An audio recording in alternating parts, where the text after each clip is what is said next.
मैं सहसपुर में आया हूं, सहसपुर वालों को जरा देख तो लूं, वो भी मुझे देख ले। भैया सेट करके बैठ जाओ जरा प्लीज, बैठ जाइए।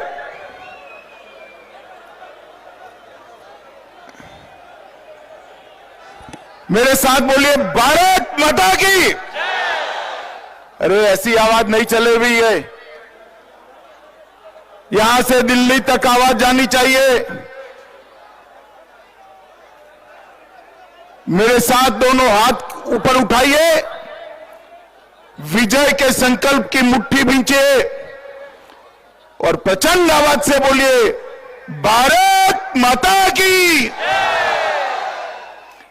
मंच पर उपस्थित राज्यसभा के सांसद और यहां के उत्तराखंड के नेता भाई अनिल बलूनी जी, प्रदेश के उपाध्यक्ष श्री अनिल गोयल जी,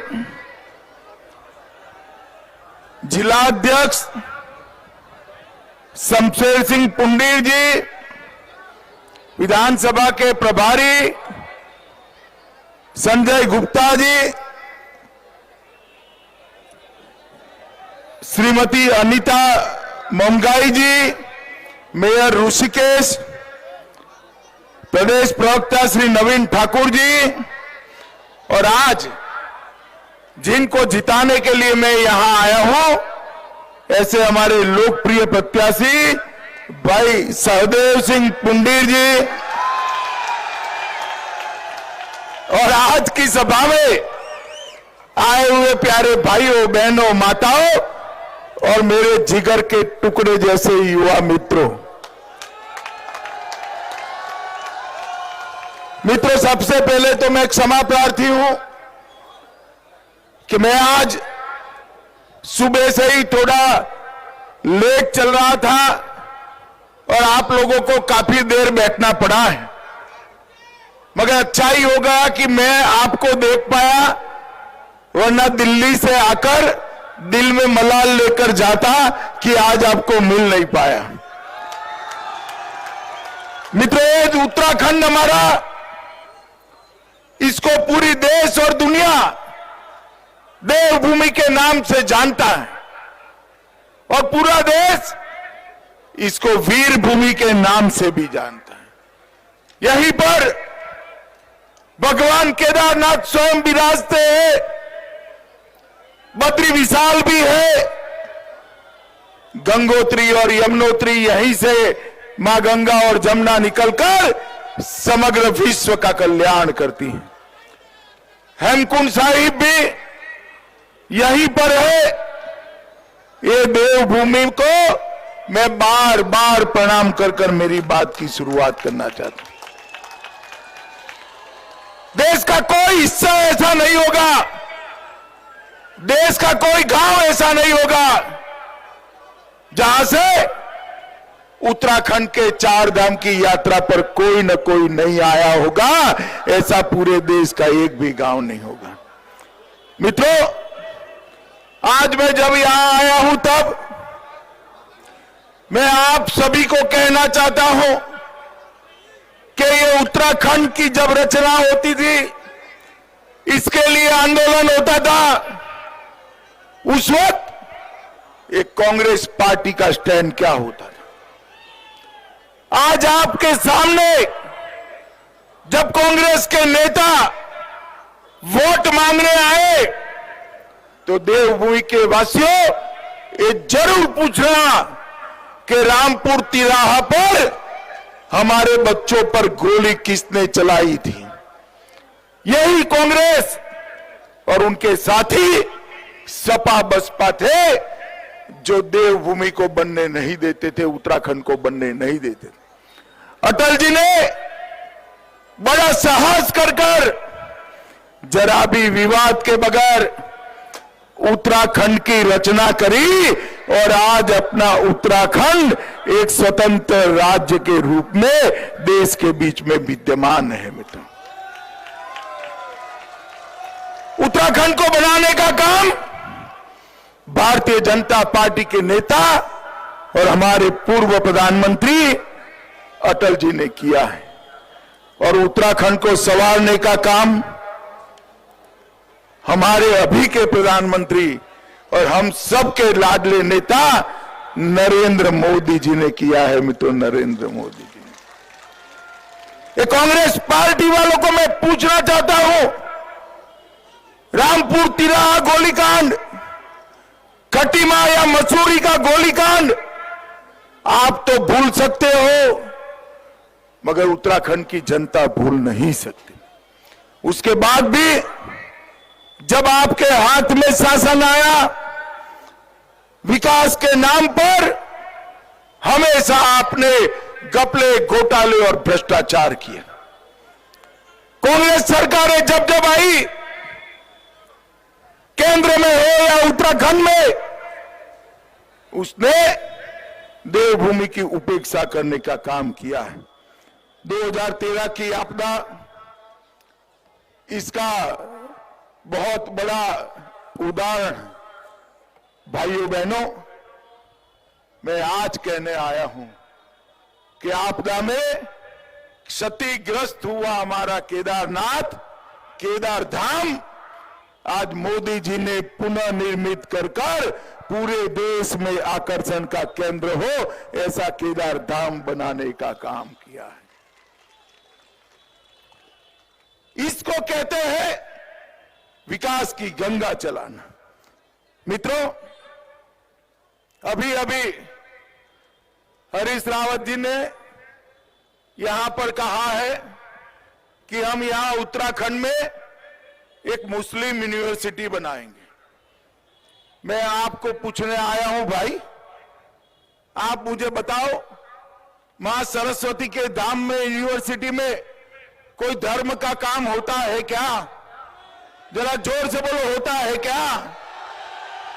ये तुष्टीकरण की राजनीति कांग्रेस पार्टी ने शुरू की है, और उत्तराखंड के पहाड़ों पर अब रोहिंग्या दिखना शुरू हो गए हैं। मित्रों, रोहिंग्या मुस्लिमों को घुसाने का काम उनके नेतृत्व में चल रहा है। मगर मैं आपको वादा करने आया हूं, आप पुंडीर साहब को जिता दीजिए, हमारे धामी जी को मुख्यमंत्री बना दीजिए, रोहिंग्याओं को चुन चुन कर निकालने का काम ये भारतीय जनता पार्टी की सरकार करेगी। एक और हम चार धाम के विकास के लिए काम करते हैं। मोदी जी केदार धाम का पुनरुद्धार करते हैं, बद्री धाम को फिर से बनाने की बात करते हैं, केदारनाथ से हेमकुंड साहिब रोप वे पहुंचे इसकी चिंता करते हैं, तो दूसरी ओर कांग्रेसी कलेक्टर के पास जा जाकर ये रोहिंग्या घुसपैठियों को राशन कार्ड और आईडी कार्ड देने का काम करवाते हैं। मैं आपको कहने आया हूं, उत्तराखंड के अंदर ये प्रवृत्ति को हम नहीं चलने देंगे। मित्रों, जरा भी नहीं चलने देंगे। हमारा कांग्रेस ने यहां पर चार धाम चार काम का नारा दिया है। आज प्रियंका जी आने वाली है, नारे को उन्होंने दोहराया है। मैं उनको पूछना चाहता हूं, प्रियंका बहन, आपकी तो चौथी पीढ़ी है, हर पीढ़ी में एक एक काम करते ना तो हमारे लिए कोई काम नहीं बचता। आज तक क्यों नहीं किया आपने? 70 साल तक 70 साल तक बद्री धाम का पुनर्निर्माण, 70 साल तक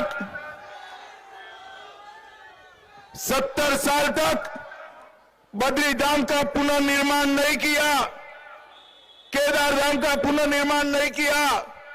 चार धाम पहुंचने के लिए ऑल वेदर रोड नहीं बनाया। और आज आपको 4 काम याद आ रहे हैं क्योंकि वोट चाहिए।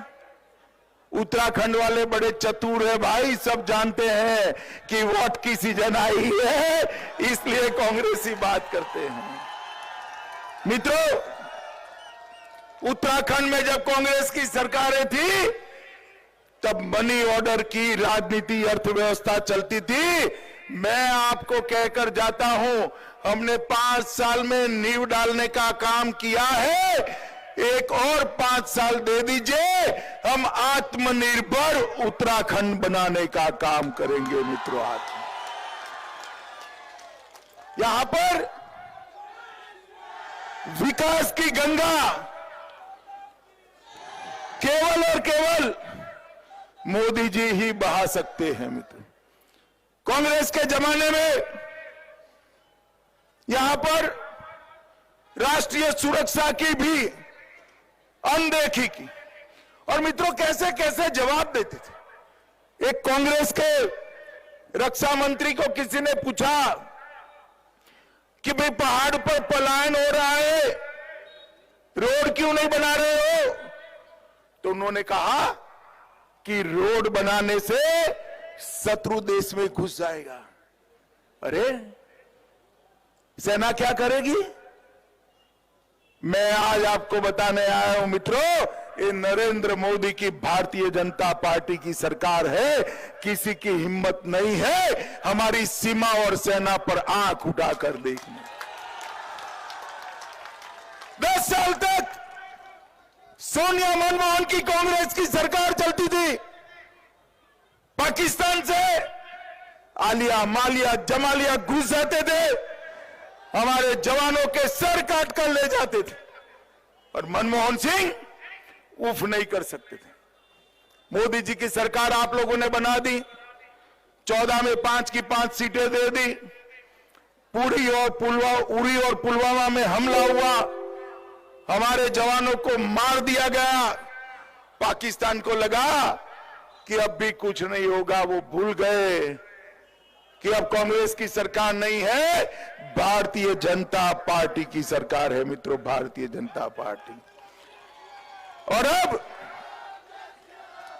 अब मनमोहन सिंह प्रधानमंत्री नहीं है, श्री मोदी जी प्रधानमंत्री है। 10 ही दिन में सर्जिकल स्ट्राइक और एयर स्ट्राइक कर पाकिस्तान के घर में घुसकर आतंकवादियों का सफाया करने का काम नरेंद्र मोदी जी ने। मोदी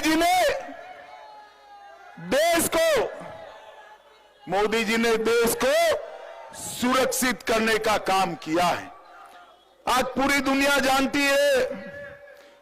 दुनिया जानती है कि भारत की सीमा और सेना के सामने आंख उठाकर देखा नहीं जाता। मित्रों, मैं उत्तराखंड के विकास की बात बाद में करता हूं। पहले हमारे सहसपुर विधानसभा में मालडूम पेयजल योजना के तहत 150 करोड़ रुपए से पीने के पानी की योजना भारतीय जनता पार्टी की सरकार ने बनाई है। इसमें श्यामा प्रसाद मुखर्जी जलाशय परियोजना के तहत 53 गांवों में शुद्ध पीने का पानी पहुंचने वाला है। कड़वा पानी पेयजल योजना हमने बनाई। अलकापुरी नया गांव में नलकूप, जलाशय और जल वितरण की पाइपलाइन डालने का काम किया। शहीद सत्येंद्र चौहान राजकीय इंटर कॉलेज और सेला की अटल आदर्श विद्यालय बनाने का काम भी ये भारतीय जनता पार्टी की। आसन और शीतला नदियों पर बाढ़ को रोकने का काम किया, और इस सहसपुर में एक साइंस सिटी 150 करोड़ रुपए के खर्चे से बनाई, जिससे पूरे उत्तराखंड के बच्चे विज्ञान को जान सके। मित्रों, हमने ढेर सारे विकास के काम किए। मोदी जी ने हर गरीब के घर में गैस भेजने का काम किया है, हर घर में शौचालय भेजने का काम किया है, हर घर में बिजली पहुंचाई है, उत्तराखंड के सभी नागरिकों को 5 लाख तक का सारा स्वास्थ्य का खर्चा आज नरेंद्र मोदी और पुष्कर धामी दे रहे हैं। मित्रों, ये भारतीय जनता पार्टी की सरकार। मुझे बताओ भाई सहसपुर वालों, कितने लोगों ने टीका लगाया है? जरा हाथ ऊपर करो। सबका लगाया ना? सबका लगाया ना? ये राहुल बाबा जब कोरोना आया तब कहता था टीका मत लगाइयो, ये मोदी का टीका है। बाद में डर कर उसने भी टीका लगा दिया भाई। मगर उत्तराखंड वालों, आप उनकी सुनते नहीं हो मुझे मालूम है, मगर उनकी सुनकर जो टीका न लगाया होता तो तीसरी लहर में सुरक्षित रह पाते क्या? जोर से बोलो, रह पाते क्या? माताओं, भाइयों, बहनों, मोदी जी ने 130 करोड़ की जनता को फ्री ऑफ कॉस्ट कोरोना का टीका लगाने का काम नरेंद्र मोदी जी ने किया। मोदी जी ने 2 साल तक देश के 80 करोड़ गरीबों को हर माह 5 किलो मुफ्त अनाज देने का काम कर गरीब के घर के चूल्हे को जलता रखने का काम हमारे प्रधानमंत्री नरेंद्र मोदी जी। और कांग्रेस वाले टीका करने में से ऊपर ही नहीं आते। मैं उनको पूछना चाहता हूं, प्रियंका जी आज आई है तो कह कर जाना, मोदी जी ने उत्तराखंड में 80,000 गरीबों के घर बनाए, 5 पीढ़ी हो गई आपकी, आपने कितने बनाए थे आंकड़ा कहकर जाना। 70,000 से ज्यादा लोगों को गैस के सिलेंडर दिए और 1.5 लाख घरों में शौचालय बनाने का काम भारतीय जनता पार्टी की मोदी सरकार ने किया है। ये उत्तराखंड में एक भी घर ऐसा नहीं है जहां से कोई न कोई सेना में न गया हो। इसीलिए उत्तराखंड को वीर भूमि कहा जाता है। उत्तराखंड के जवानों ने मां भारती की रक्षा के लिए अपना रक्त बहाकर भारत मां को सुरक्षित करने का काम किया है। पूरा देश आज उत्तराखंड का ऋणी है और नतमस्तक होकर उत्तराखंड की माताओं को प्रणाम करता है। और उसी उत्तराखंड के जवानों की मांग थी कि यहां पर भारत सरकार 40 साल से मांगते थे कि भारत सरकार 1 रैंक 1 पेंशन की योजना लाए और जवानों का सम्मान करे, रिटायर्ड जवानों का सम्मान करे। मित्रों, भारतीय जनता पार्टी की नरेंद्र मोदी सरकार ने 40 साल से एक कांग्रेसी करते नहीं थे। नरेंद्र मोदी सरकार ने आने के बाद एक ही साल में सेना के जवानों को 1 रैंक 1 पेंशन देने का काम कर दिया।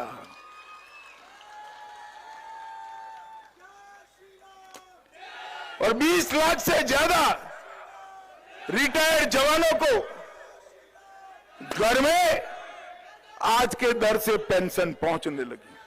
मित्रों, मैं इतना ही कहने आया हूं कि भारतीय जनता पार्टी की नरेंद्र मोदी सरकार ने देश को सुरक्षित किया है, देश को समृद्ध किया है, देश के युवाओं के लिए विश्व के मंच पर वो खड़े रह सके, इस प्रकार की शिक्षा पद्धति को लाने का काम किया है।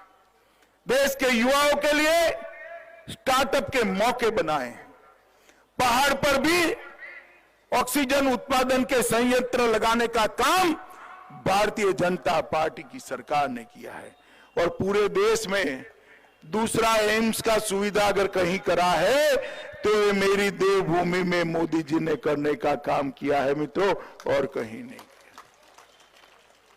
माताओं, भाइयों, बहनों, मैं आपको कहने आया हूं, अब तो फ्रिज में बोतल रखती है महिलाएं, मगर पहले मटकियां रखते थे, याद है ना बहनों? मटकी याद है ना? तो मटकी लेने जाते थे तो टकोरा लगाते ना उस पर कि पक्की है या नहीं है, लगाते थे टकोरा आप। अब 200 रुपये की मटकी पर टकोरा लगाते हो, 5 साल के लिए पूरा उत्तराखंड सौंपना है। जांच परख कर मोदी जी की ब्रांड पर थप्पा लगा लेना, कमल के निशान पर थप्पा लगा।